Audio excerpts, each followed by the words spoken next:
noite, irmãos, graças e paz. Vamos abrir a palavra de Deus em Atos dos Apóstolos, no capítulo de número 13. Vamos dar continuidade no versículo 13 em diante. Vamos achar Atos 13, 13 em diante. Nós podem permanecer no chão, assentados, e podemos, irmãos, por gentileza acompanham. Diz assim: E navegando de Pafos, Paulo e seus companheiros dirigiram-se a Perge da Panfilha. João, porém, apartando-se deles, voltou para Jerusalém. Mas eles, atravessando de Perge para Antioquia da Pisídia, indo num sábado à sinagoga, assentaram-se. Depois da leitura da lei dos profetas, os chefes da sinagoga mandaram dizer-lhes: Irmãos, se tendes alguma palavra de exortação para o povo, diziam. Paulo, levantando-se e fazendo com a mão sinal de silêncio, disse: Varões israelitas e vós outros, que também temeis a Deus, ouvi. O Deus deste povo de Israel escolheu nossos pais e exaltou o povo durante sua peregrinação na terra do Egito, onde os tirou com um braço poderoso. E suportou os maus costumes por cerca de 40 anos no deserto. E havendo destruído 7 nações na terra de Canaã, deu-lhes essa terra por herança. Vencido cerca de 450 anos, depois disso, lhes deu juízes até o profeta Samuel. Então, eles pediram um rei, e Deus lhes separou Saul.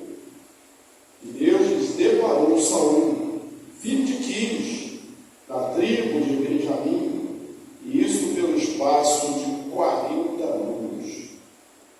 E tendo tirado a este, levantou-lhes o rei Davi, o qual também, dando testemunho, disse: Achei Davi, filho de Jessé, homem segundo o meu coração, que fará toda a minha vontade.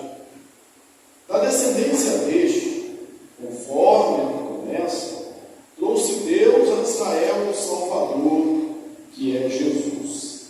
Havendo João primeiro pregado a todo o povo de Israel, antes da manifestação dele, batismo de arrependimento. Mas, ao completar João a sua carreira, dizia: Não sou eu quem supondes, mas após mim vem aquele, de cujos pés não sou digno de desatar as sandálias. Irmãos, descendência de Abraão, e vós outros os que temeis a Deus, a nós nos foi enviada a palavra desta salvação.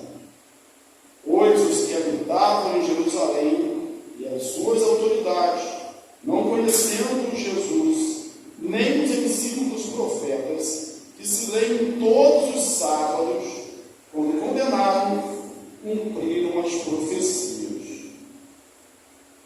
Embora não achassem nenhuma causa de morte, pediram a Pilatos que ele fosse morto. Depois de cumprirem tudo a respeito dele, tudo que a respeito dele estava escrito, tirando do madeiro, puseram no túmulo, mas Deus o ressuscitou dentre os mortos. E foi visto muitos dias pelos que com ele subiram da Galiléia para Jerusalém, os quais agora são as suas testemunhas perante o povo. Nós vos anunciamos o evangelho da promessa feita a nossos pais. Como cumpriu plenamente a nós, seus filhos, ressuscitando a Jesus, como também está escrito no Salmo 2: Tu és meu filho, eu hoje te gerei.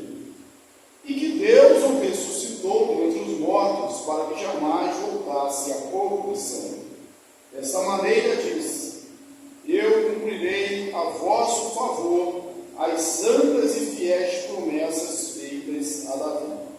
Por isso também diz em outro salmo: Não permitirás que o teu santo veja a corrupção. Porque, na verdade, tendo Davi servido a sua própria geração, conforme o desígnio de Deus, adormeceu, foi para junto de seus pais e viu corrupção. Porém, aquele a quem Deus ressuscitou não viu corrupção. Tomai, pois, irmãos, conhecimento de que vos anuncio a remissão de pecados por intermédio deste, e por meio dele, todo que crê é justificado de todas as coisas das quais vós não pudestes ser justificados pela lei de Moisés. Notai, pois, que não vos sobrevenha o que está dito nos profetas: Vede, ó desprezadores, maravilhai-vos e desfalecei, porque eu realizo em vossos dias obra tal que não crereis se alguém for me contar. Ao sair livres, rogaram-lhes que no sábado seguinte lhes falassem estas mesmas palavras. Despedida a sinagoga, muitos dos judeus e dos prosélitos piedosos seguiram Paulo e Barnabé, e estes, falando-lhes, os persuadia a perseverar na graça de Deus. No sábado seguinte, afluiu quase toda a cidade para ouvir a palavra de Deus. Mas os judeus, vendo as multidões, tomaram-se de inveja e, blasfemando, contradiziam o que Paulo falava. Então Paulo e Barnabé, falando ousadamente, disseram: Cumpria que a vós outros, em primeiro lugar, fosse pregar a palavra de Deus, mas, posto que a rejeitais e a vós mesmos vos julgais indignos da vida eterna, eis aí que nos volvemos para os gentios, porque o Senhor assim nos determinou. Eu te constituí para a luz dos gentios, a fim de que sejais para a salvação até os confins da terra. Os gentios, ouvindo isso, regozijavam-se e glorificavam a palavra do Senhor. E creram todos os que haviam sido destinados para a vida eterna. E divulgava-se a palavra do Senhor por toda aquela região. Mas os judeus instigaram as mulheres piedosas de alta posição e os principais da cidade, levantaram perseguição contra Paulo e Barnabé, expulsando-os do seu território. E estes, sacudindo contra aqueles o pó dos pés, partiram para Icônio. Os discípulos, porém, transbordavam de alegria no Espírito Santo. Bem? Irmãos, o início do capítulo 13 mostra a primeira viagem missionária de Paulo, como ele chegou, saiu aí de Antioquia, da Síria, foi para a ilha de Creta, para a ilha de Chipre, de onde era originário o próprio Barnabé, pregou ali, em Pafos, pregou o procônsul, Sérgio Paulo. A gente viu como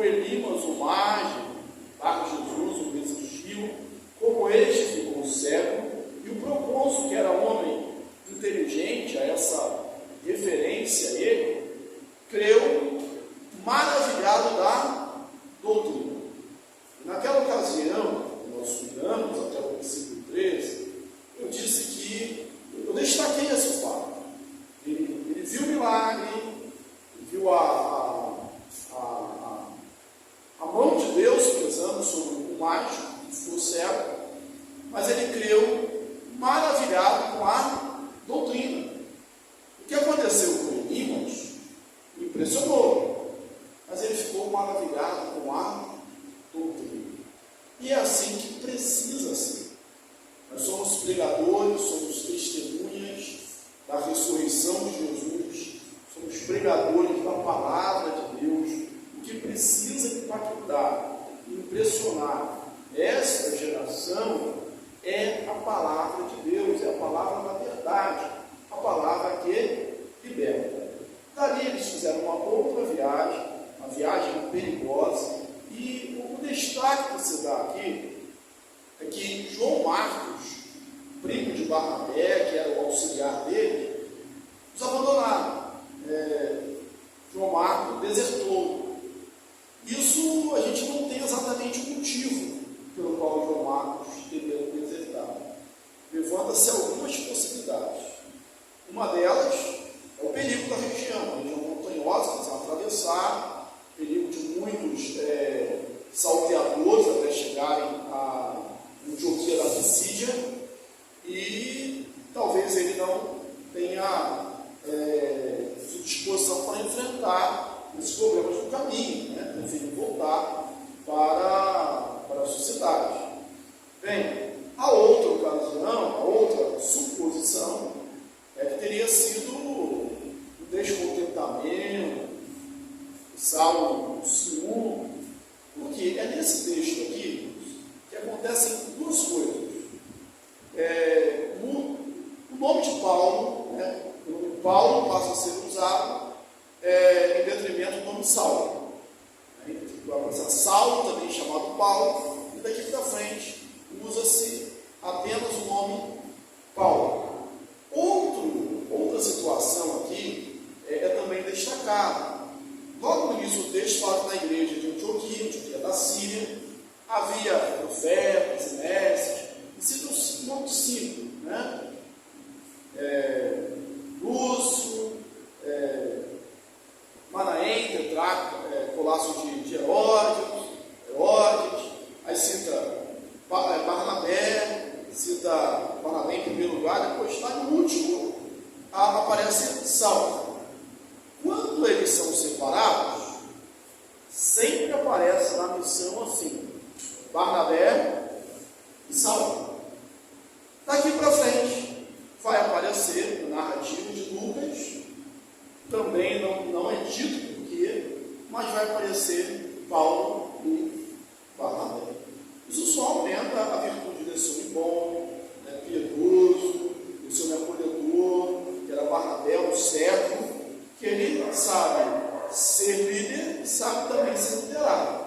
Talvez, só talvez, eu tenho certeza, João Marcos não tivesse essa mesma capacidade, jovem que era, e sentiu-se ressentido. O fato é que ele abandonou a viagem depois de ter começado. Isso foi um fato marcante. Isso aí só adiantar um pouco para entender o texto. Lá em Atos 15, uma segunda viagem missionária, Barnabé quer levar João Marcos. E Paulo não quer.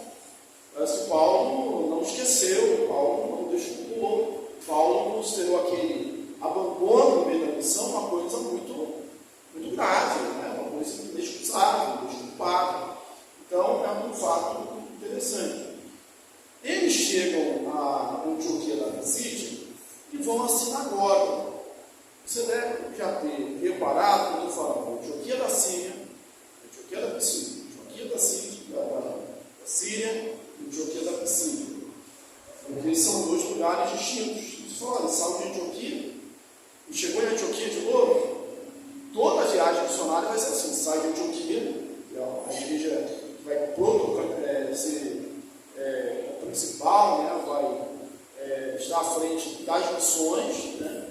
Ali em Antioquia da Síria, onde os cristãos são chamados discípulos, são chamados chamados pela primeira vez de cristãos, mas agora eles chegam ali, ainda na ilha, em Antioquia da Síria.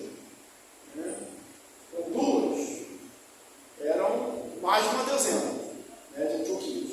Né? Essa aqui é a Antioquia da Síria. Ao chegar ali, eles seguem o protocolo. Qual é o protocolo deles? Procurar uma sinagoga.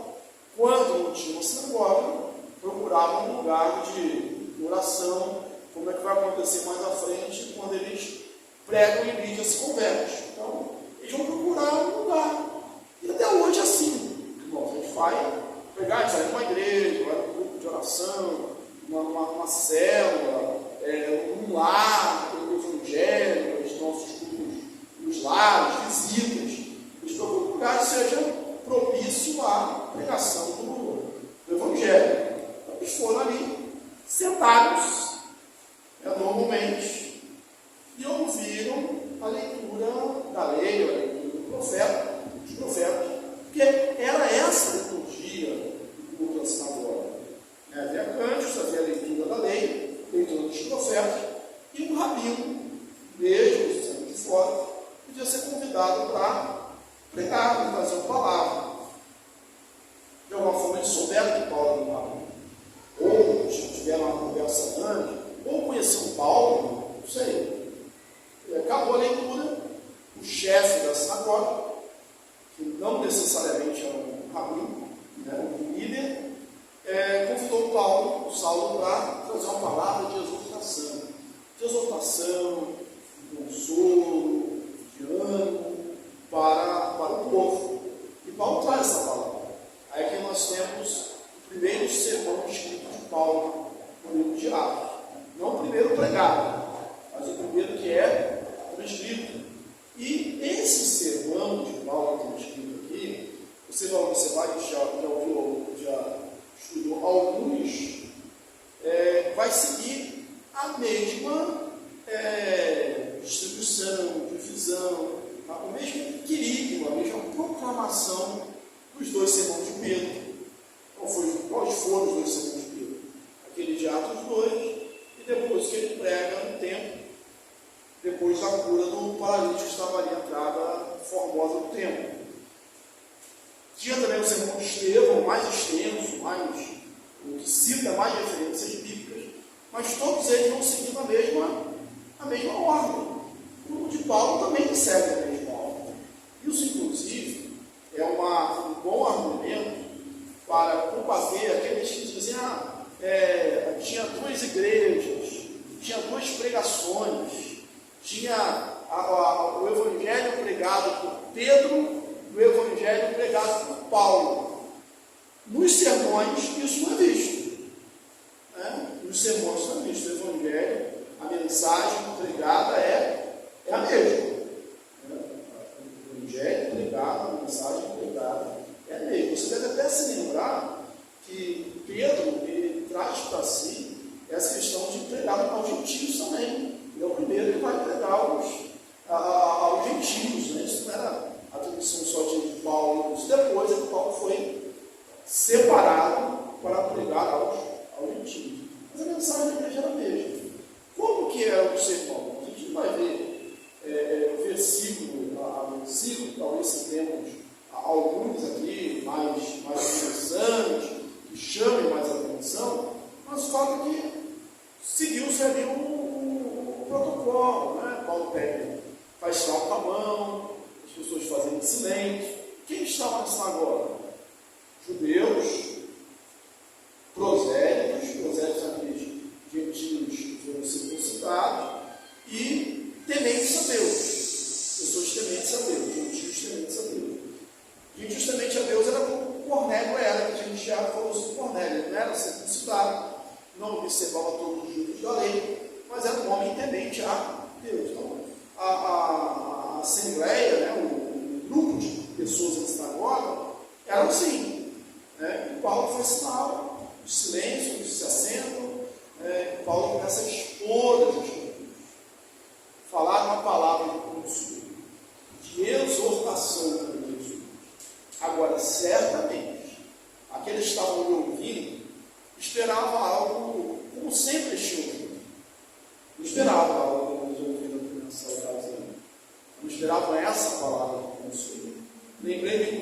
lá de como Jesus ele chega à sinagoga, estamos lendo ali o rolo do profeta Isaías, e dão a Jesus a oportunidade de ler, chamam ele para fazer a leitura, ele lê, ele abre o profeta Isaías, e eles esperavam tudo, né, daquele mestre que estava ali, que era Jesus, menos que ele dissesse: hoje acaba de se cumprir a profecia que vocês, hoje se cumpre a profecia que vocês acabaram de ouvir, né? E quando esses judeus lá de Antioquia, da Psídia, pediram Paulo para trazer uma palavra de exortação, possivelmente eles não esperavam que fosse isso. Olha, nós estamos falando que cumprimos a profecia. Como que é dividido o sermão? Primeiro ele fala da história de Israel. Começava falando de como eles foram levados para o Egito, como Deus os libertou com o braço forte, como Deus os suportou seus maus hábitos durante 40 anos no deserto. E aí a gente abre aqui o plano para dizer: olha, paciência não é a mesma coisa que aprovação, né? Deus era paciente com o povo. Ser paciente não significa que aprova o que o povo está fazendo. Então Deus foi paciente com os maus hábitos, os maus costumes do povo no deserto, aquela geração toda morre. Deus, ele faz o povo entrar na Terra Santa. Eles ali têm um tempo de 450 anos, que é possivelmente o tempo de distribuição, de divisão da terra. Expulsa diante deles 7 nações mais poderosas. Ou seja, o que Paulo está fazendo quando dá essa introdução falando da história de Israel? Deus é o Deus que guia Israel.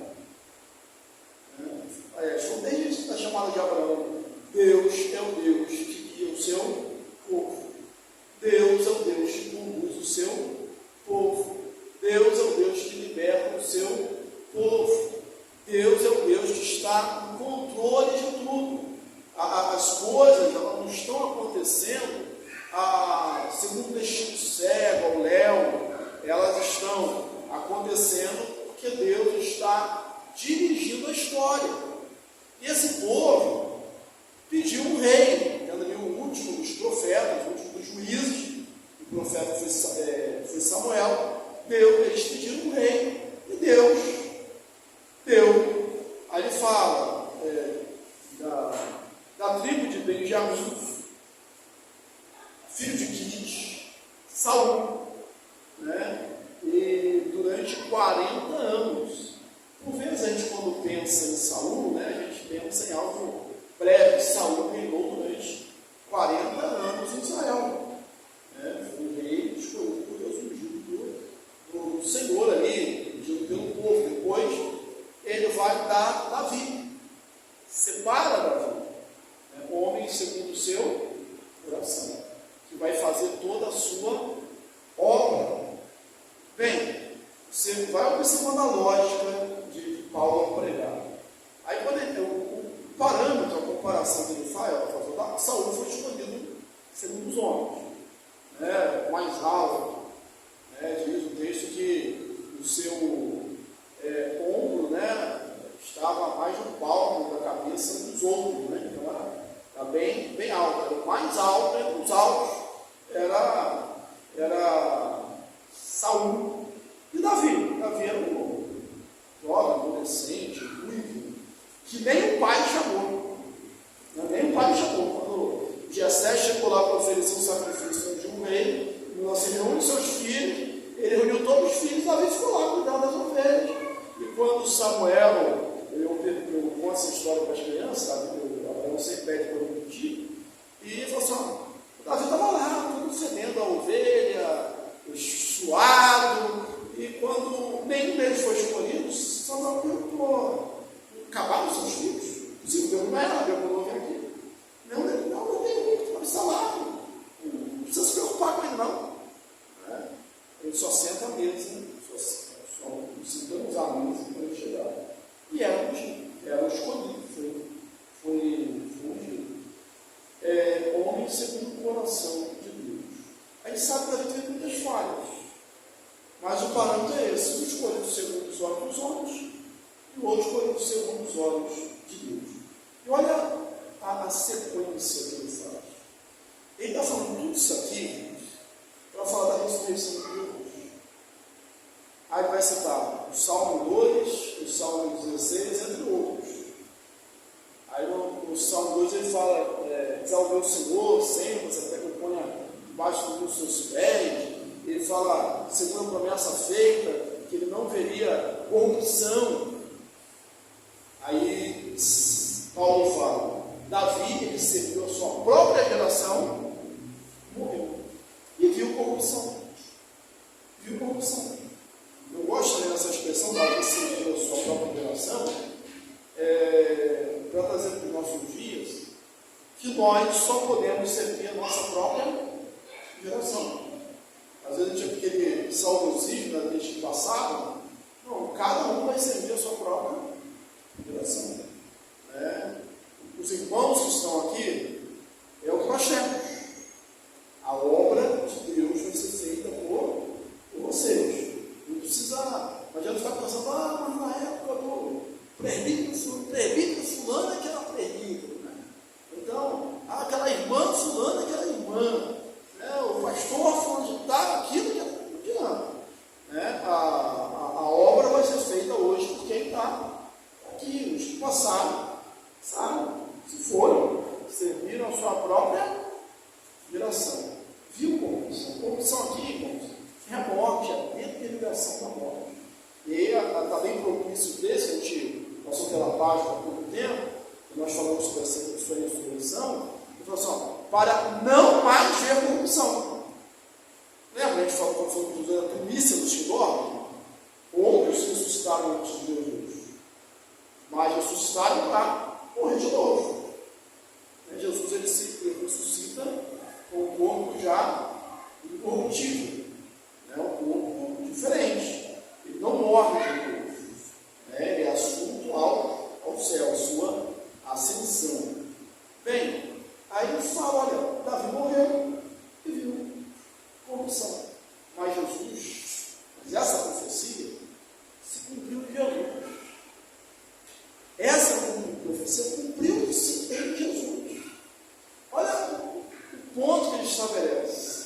O Messias, aquele que vence a morte, aquele que não vê corrupção, o escolhido de Deus, o Rei Salvador, não o Rei Guerreiro do Senhor, mas o Salvador, esse é Jesus, e ele já veio. A promessa já se cumpriu. É esse o ponto histórico que ele estabelece, para falar de Jesus, como anteriormente os outros que pregaram os sermões de Cristo também. E aí, vai mais uma vez colocar a culpa nas autoridades. Ele está de Jerusalém, não façam igual que o pessoal de Jerusalém, para que não ocorra com vocês o que aconteceu também, foi dito pelo profeta.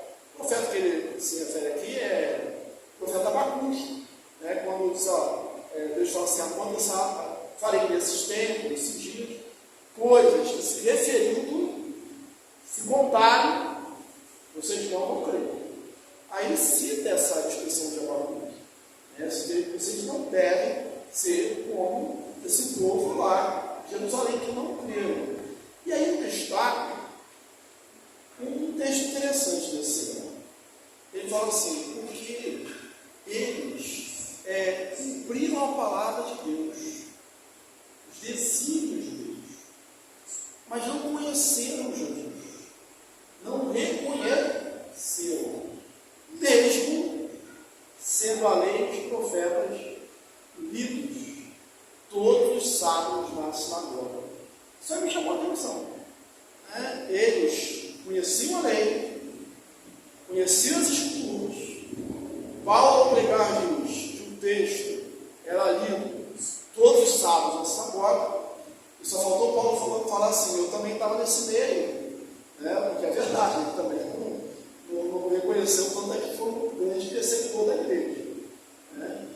Mas isso chama atenção. O texto, a profecia, era lida todos os sábados na sinagoga, e eles não reconheceram.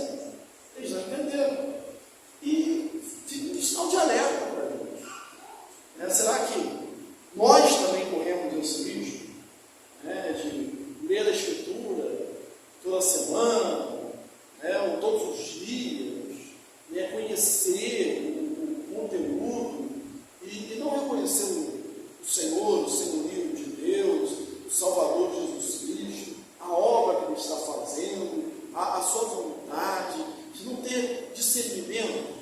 Isso é uma possibilidade para todos nós.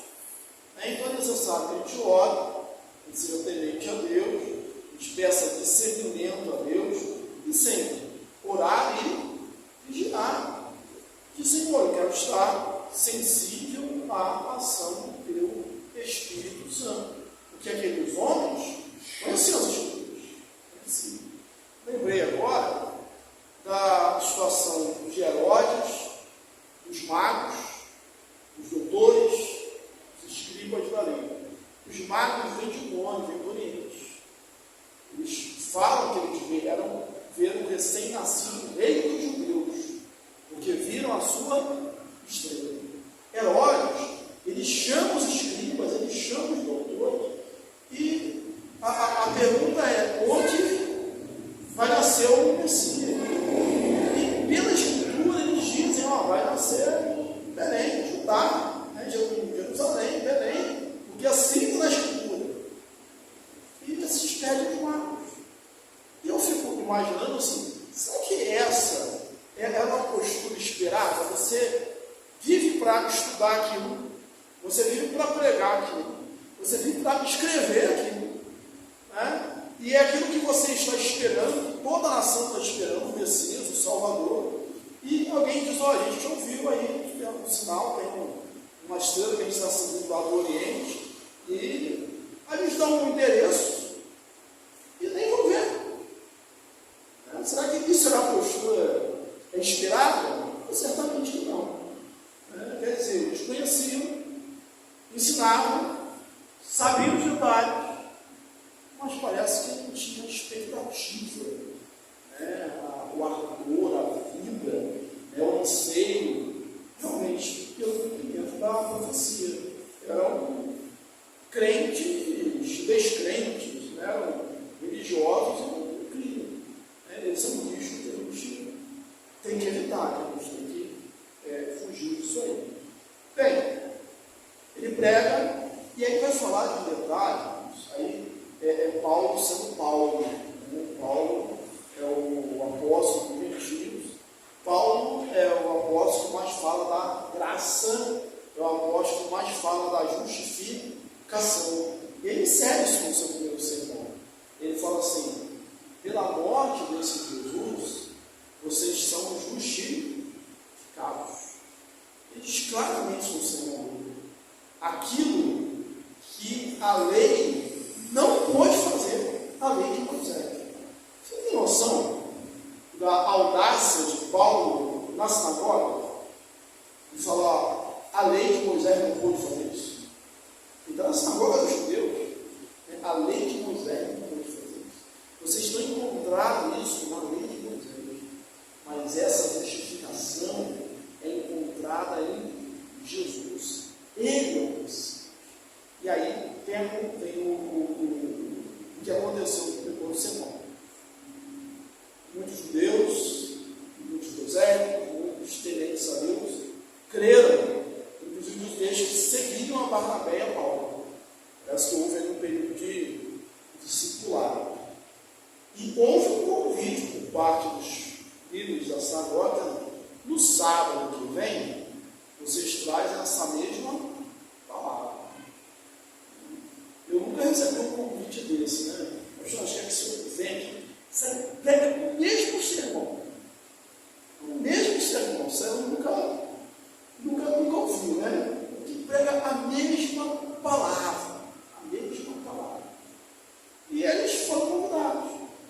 Irmãos, não tinha WhatsApp, não tinha Facebook, não tinha telefone, não tinha nem correio. Mas o fato é que no sábado seguinte, toda Antioquia estava na sinagoga. É o que o texto diz. Verdade que a gente entende que isso é uma figura de linguagem, né? A gente vai num evento aqui e quem estava lá no Belfor Roxo todo estava lá. A gente fala assim: Belfor Roxo todo estava lá. declaração? Somos mentirosos? Não, pastor. Tinha gente lá no posto médico, lá nas UPAs aí, municipais, tinha gente trabalhando, tinha gente dirigindo ônibus, tinha gente em casa, vendo novela, né? Isso é mentiroso. Mentiroso, falar isso? Não, o que a gente está querendo dizer? Tinha muita. Então, tinha muita gente, estava lotado, tinha gente precisando estar de fora. Né? A sinagoga lotou, mesmo porque aquela palavra de exortação, que foi a anunciação do Messias, a profecia se cumpriu, existe salvação. A justificação não é pelas obras da lei, a justificação é por Jesus, o Messias, que veio, morreu pelos nossos pecados e ressuscitou, subiu aos céus. Inclusive ele fala aqui que existem ainda testemunhas.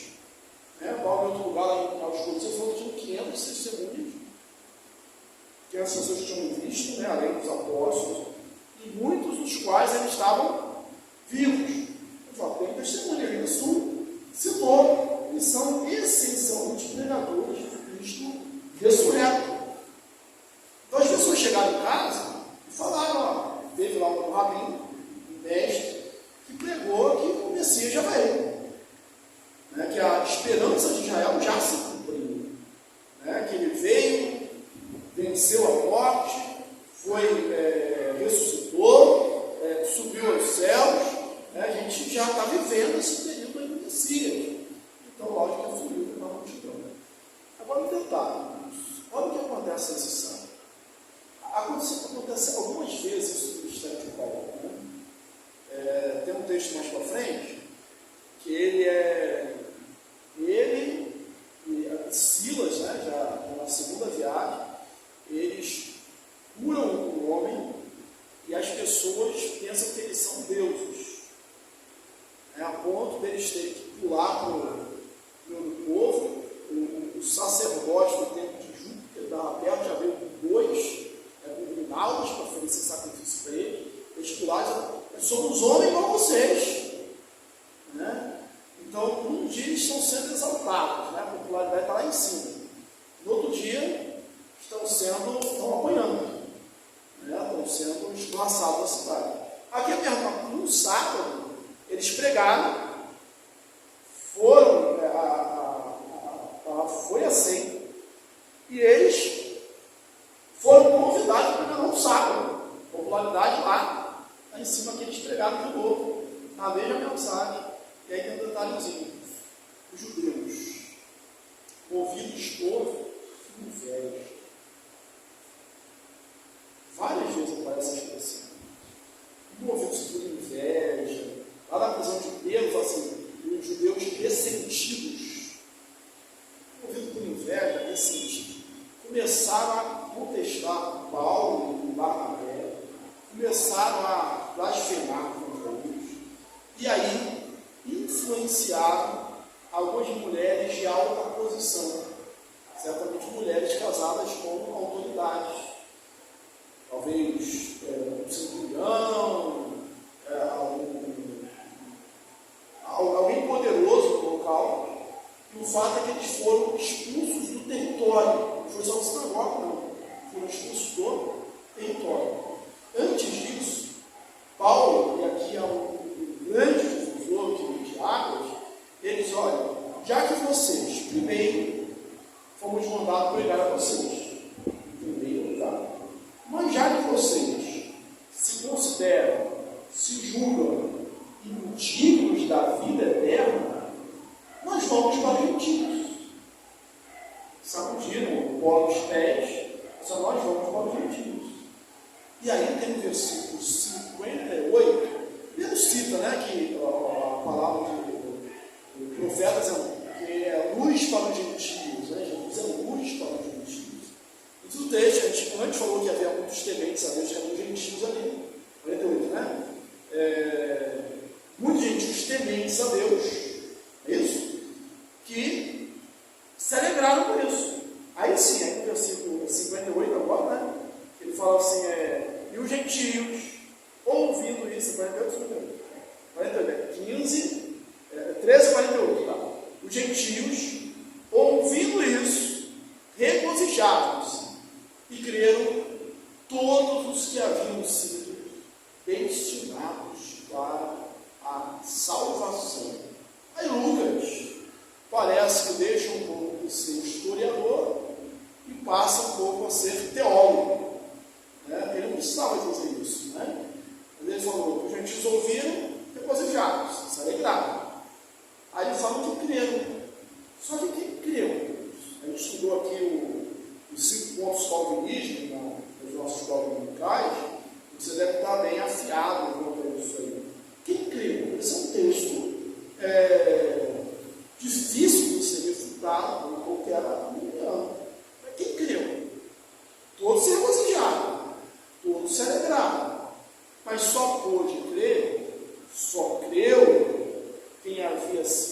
destinados, são os decretos eternos de Deus.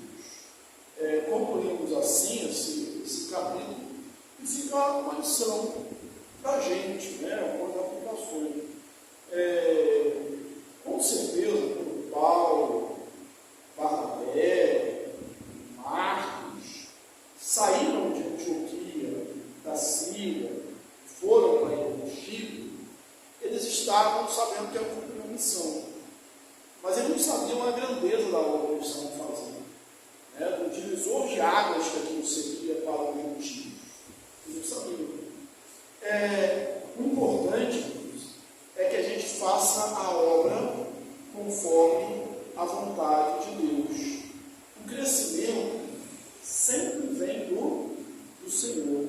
A gente nunca sabe o impacto que haverá na nossa obra.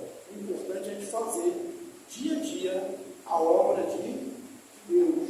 Pregar com sujeireza de coração, com alegria, com sinceridade, com seriedade, com unção do Espírito Santo, porque Deus vai fazendo a sua obra.